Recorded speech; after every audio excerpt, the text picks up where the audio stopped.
Əgər balıq yağı alarkən omega-3 dəyərinə diqqət edirsinizsə, yanlış edirsiniz. Mütləq şəkildə bu videonu axıra qədər dinləyin. Sizə balıq yağı alarkən etməniz gərəkənləri söyləyəcəm. Əgər balıq yağını uşaq üçün alırsınızsa, DHA dəyərinin 700 və üzəri olmasına diqqət edin ki, uşağınızın beyin və sinirsel gelişimini dəstəkləsin. Əgər balıq yağını böyük üçün alırsınızsa, EPA dəyərinin 300 və 600 arası olmasına diqqət edin.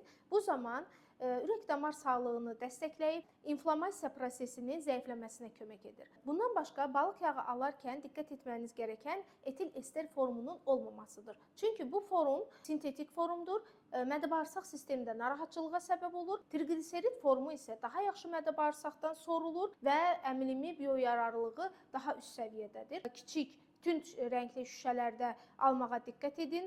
Aldığınız və açdığınız zaman ayın tarixini üzərində qeyd edin ki, balıq yağı açıldığı zaman oksidasiya olur və oksidləşmə nəticəsində biyoyararlığı düşür.